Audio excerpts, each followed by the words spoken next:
From the headquarters of Telesur English in Quito, Ecuador, I am Estefania Bravo. This is From the South.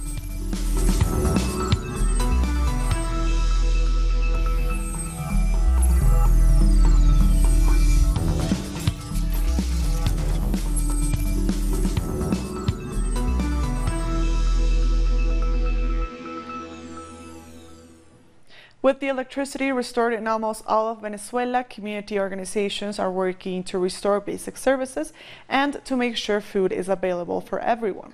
The programs that have been providing the most help are the local committees for supplies and production, also known as CLAPs. Let's take a look.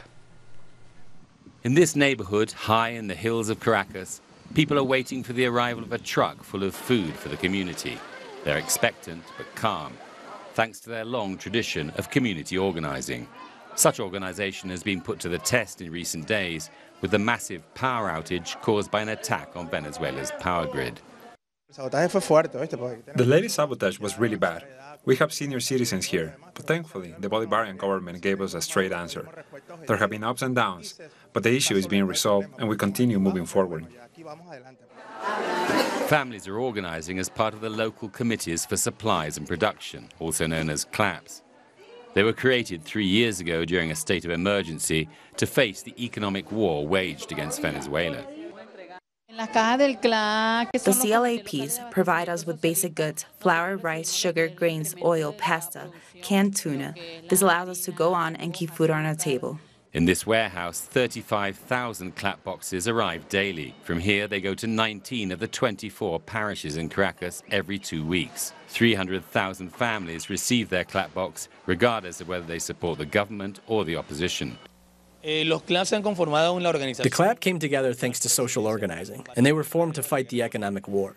Thanks to the CLAPs, we have created an efficient distribution system. They help us fight speculation and smuggling. We have managed to move our economy forward by overcoming the economic war. Communities are involved in every part of this process. We are guaranteeing food for my community. We are doing fine, thanks to my commander. People have raised their own consciousness in order to withstand the onset of those who want to see the Bolivarian revolution crumble. The quality of our work has only improved, as has the cooperation between Venezuelans. Following the attack on the country's power grid, the authorities have redoubled efforts to distribute clap boxes. Due to the emergency circumstances, 170,000 boxes will be distributed, of which 95% are financed by the government. A few will want to take this happiness away from us, but they will fail because we are a country of love, of solidarity. We stand together against the war they are desperate for. What they don't know is that we are a conscientious people. Our eyes are open, thanks to Chavez. He opened our eyes. They haven't succeeded yet, and will continue to fail. This dense social tapestry that makes up so much of Venezuelan society remains invisible to the mainstream and corporate media. And still in Venezuela, our correspondent in Caracas, Laura Prada, brings us up to date as electricity and services are nearly fully restored. Hello, yes, nice to greet you. In fact, we are right now at the east of the city at a mall, the Millennium Mall here in Caracas in Venezuela. As you can see behind me, shops are open. As you can see, this mall, people are coming, buying in, stores are open. Also, as you can see, the electric situation here in the country is gradually is stabilizing throughout the country, specifically here in Caracas. As we said in the past few days, there are still some places that haven't arrived yet electricity, but the government and the Corpolec, the electric company, is working to reestablish this, the power energy in those places. Also, President Maduro yesterday met with the government members, and he said that a group of them will be leading an investigation commission to clarify what happened and in which way that attack affected the electric system here in Venezuela, and to take prevention measures to prevent if future attacks happens. Also in that meeting, he denounced the attack, and he also declared today another day of pause of break from work and scholar activities. That was Laura Prada from Caracas, and Venezuelan citizens continue to show their support for the Bolivarian government. Hundreds of people attended an event in Caracas with concerts and political debates. Despite the attacks and the difficult circumstances, Chavista supporters are keeping their spirits high. Grenada is commemorating the 40th anniversary of its unarmed revolution that overthrew the U.S.-backed Union Labor Party. On March 13, 1979, the New Jewel movement, led by Maurice Bishop, staged a nearly bloodless coup. Bishop, a lawyer by profession, was then installed as Prime Minister of a newly established People's Revolutionary Government. In his first speech as PM, Bishop said to the people of Grenada, "This revolution is for work, food, decent housing and health services, and for a bright future for our children and great-grandchildren." Earlier, we were joined by Douglas Ferguson in the capital, St. George. He's the head of the Grenada Revolution Committee, and he told us about the lasting impact that the revolution has had on all facets of society.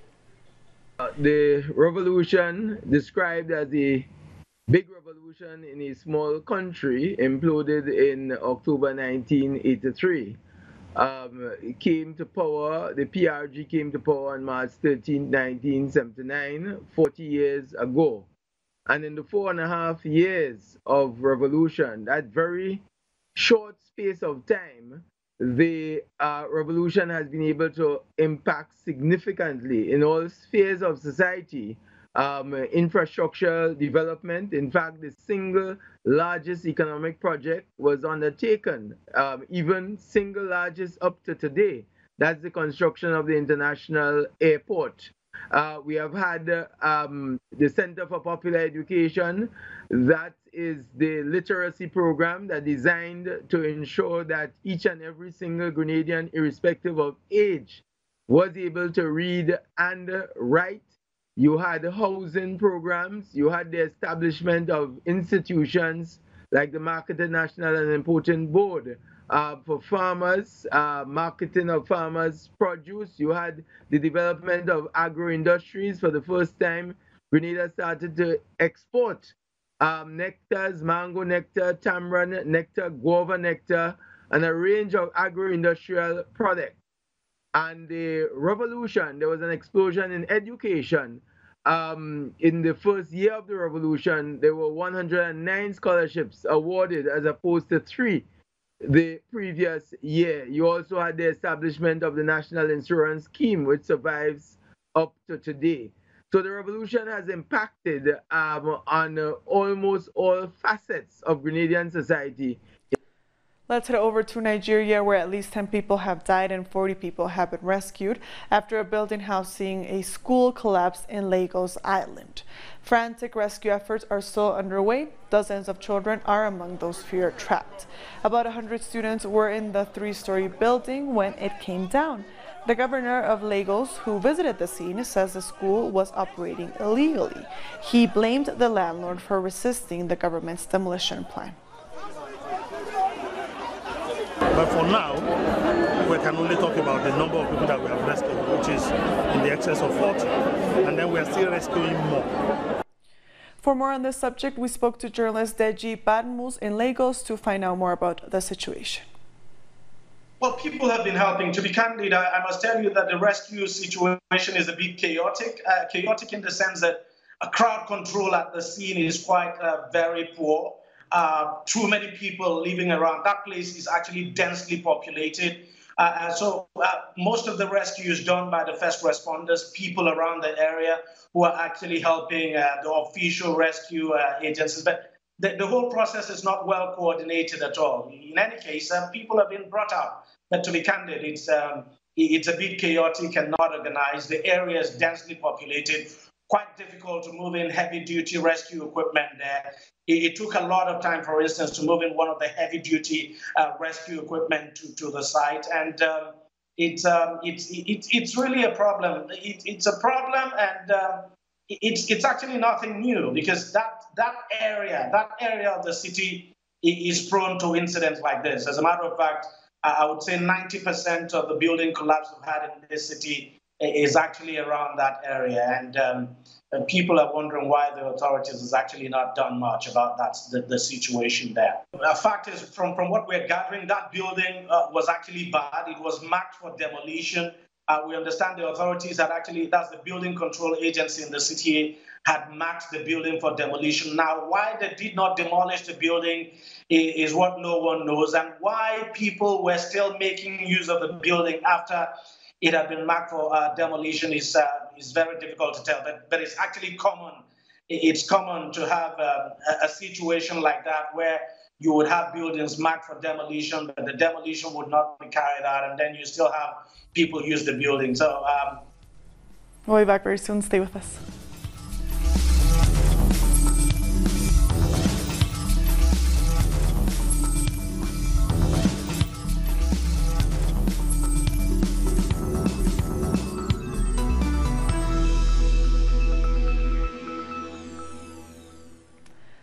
Welcome back. Cuba's Foreign Minister Bruno Rodriguez has tweeted his reaction to a report released by the U.S. State Department.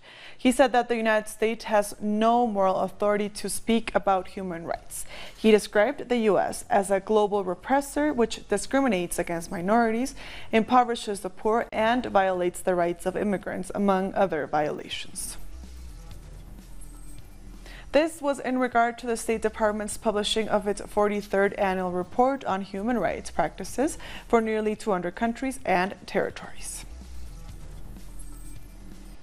At least 10 people are dead after 2 gunmen opened fire inside a school in Sao Paulo, Brazil. Among them are 5 students, 2 school officials, and the 2 attackers who committed suicide. At least another 17 were injured. The attack reportedly happened during break time at the Professor Raul Brazil State School in Suzano. The motive is still unknown, but this comes 2 months after far-right President Jair Bolsonaro loosened gun control laws.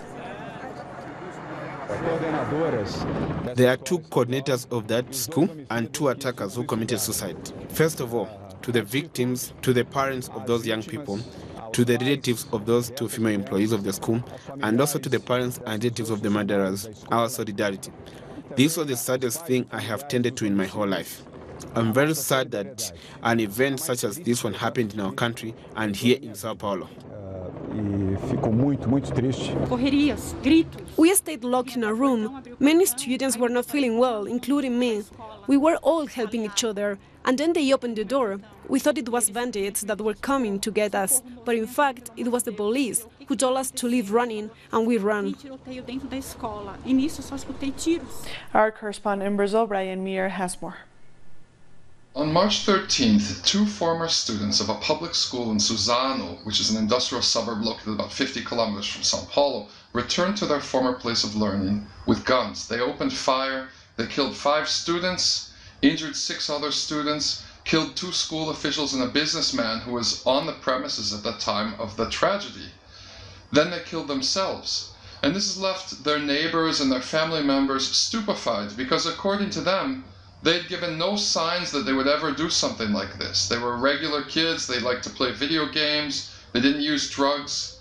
And it reminds people of the travesty that happened in Realengo in Rio de Janeiro a few years ago when a similar incident left 10 children dead, and also of the kinds of school shootings that have become, unfortunately, popular in the United States, which is a country which has very liberal gun ownership laws. Now, the president of Brazil, Jair Bolsonaro, recently issued a decree liberalizing gun ownership in Brazil. So a big question right now is, how is liberal gun ownership laws going to affect these kinds of shootings in Brazil? That was Brian Meir from Sao Paulo. Activists in Brazil staged a demonstration to demand justice for a murdered counselor, Marielle Franco, and her driver. 2 barefoot women wiped the mock blood-stained ground in front of a cage to call for complete transparency in the case. 2 former police officers were arrested in connection with the murder. Franco was an outspoken critic of the police and paramilitary militias. The objective is to demand the complete transparency of the murder of the Belaria Marielle from the public power. We understand that there are people with a lot of power behind that crime, in addition to executives. We want to know who the intellectual actors of that murder were. Over 800 women from Brazil's landless workers movement have occupied land owned by their religious leader, João de Deus. He is accused of sexually assaulting hundreds of women. The members of the MST took over one of his farms near Anápolis in the state of Goiás in the center of Brazil. The occupation is part of a campaign of mobilization by the MST women, which started last week throughout the country. Our correspondent Danai Galetti has more from the occupation. The women's slogan for this campaign of occupation is, "We are all Mariel." The women here are mostly from the landless worker movement, and they begin to mobilize on International Women's Day on the 8th of March. They are inspired by the example of Marielle Franco, who was murdered on the 14th of March last year, and we still don't know who ordered her killing. She was an elected representative from the Socialism and Liberty Party, and a prominent campaigner for the rights of the LGBT and Black Brazilian communities, as well as for women's rights. These 800 women from the MST and other rural movements have occupied this land belonging to João de Deus, a religious psychic who has been accused of sexual assault and harassment against more than 500 women of different nationalities. The women want this land to become part of the land reform program, which gives Brazilian rural workers the right to a decent plot of land. Other demands of these women include an end to violence against women and femicide, equal pay for women, and the suspension of the government's pension reform, which would force women to work much longer.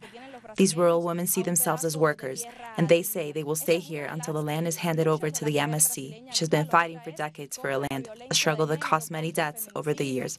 For example, in just 1 year, in 2007, more than 50 people were killed in land conflicts. We thank Danai for that report. Argentina's currency crisis continues to worsen, hurting the most vulnerable people in the country. The main unions are calling for a nationwide strike next month. Our correspondent Edgardo Esteban has more from Buenos Aires. Hunger, layoffs, and poverty are increasing at worrisome rate. On a daily basis, social movements take to the streets to protest against government reforms that hurt the less fortunate and benefit the most powerful. But their calls for change continue to fall on deaf ears. Hunger and poverty keep increasing every month. We can barely survive. There's so much hunger in so many communities. Soup kitchens are overflowing with families in great need. We call for increases in our salaries, and the government should take into account the high inflation. The Macri-led government has failed to reduce ballooning inflation. The devaluation of the dollar is yet another blow to the less fortunate, and this has led to an increase in unemployment. This is a living example of capital flight and its impact on the economy. The IMF is financing the current government's campaign, but it will be a disaster. It has been rejected by 70 or 80% of the people. The dollar is barely contained by a 50-60% rate that killed all business in Argentina. No more Macri. All sectors have been hard hit. Every day, businesses are forced to close. Teachers have also been affected. They are gearing up for a second round of protest action. Argentina's new school year, scheduled to start last week, was widely postponed by a teachers' strike to demand higher wages. The educators are warning the government to brace for a turbulent year. The government wants to turn public schools into sheds where we cultivate poverty. For us, schools are supposed to build pathways for future leaders. But the teachers and students will not stand for this. They will not give up. We have suffered because of this brutal structural adjustment policy that is privatizing knowledge. Under Macri's government, teacher salaries have seen a 15-point reduction, and that's only in the last year. Debt recovery efforts are failing, while the economy falls into a deep recession. Hundreds of families are living below the poverty line, barely able to survive.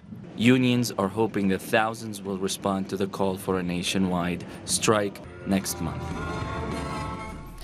Peruvian scientists are putting high hopes on tiny algae to develop a new method of cleaning polluted lakes and rivers.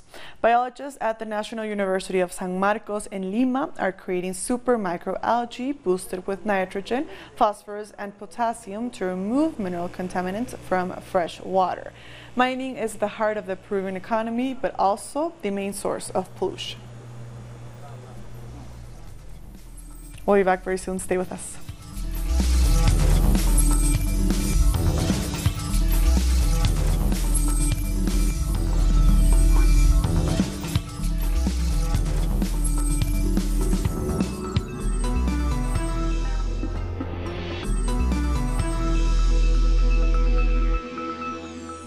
Welcome back. Hundreds of workers employed by foreign companies in the Democratic Republic of the Congo have gone on strike protesting against what they are calling slave-like working conditions.